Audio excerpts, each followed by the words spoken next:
Hey guys, my name is Kris and I live just outside of Colorado Springs, Colorado.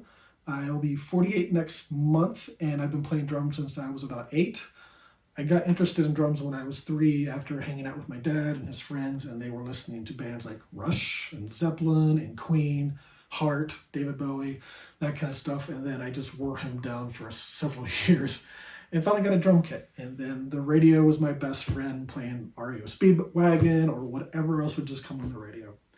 Over the years, I've been in a lot of different bands, a lot of different styles.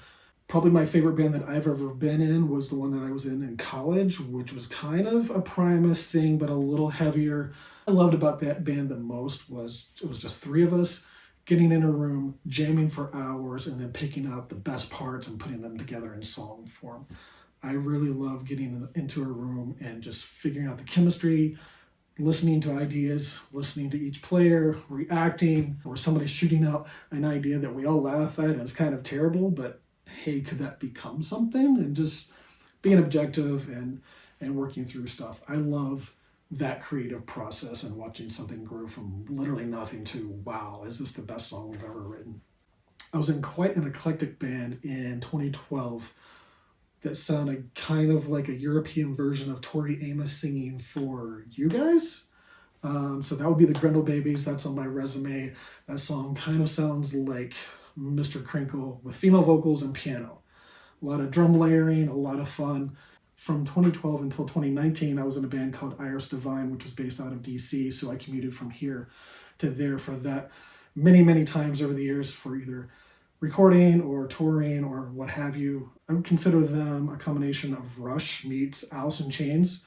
So technical at times, but also very groove-based without being heavy metal. And then up until recently, I was in a Pink Floyd tribute band here in the Springs, and I didn't just play drums in that and cover Nick Mason's parts.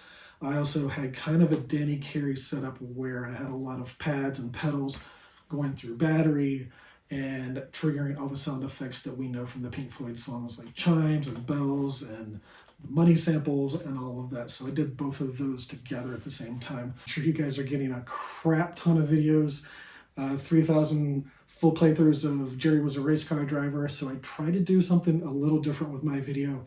Of course, I have bits and pieces of your stuff, but at the same time, I also wanted to add in a couple of things to show my range as a musician and as a drummer. You can kind of get a whole holistic idea of me as a drummer. And a couple of things that are nods or Easter eggs.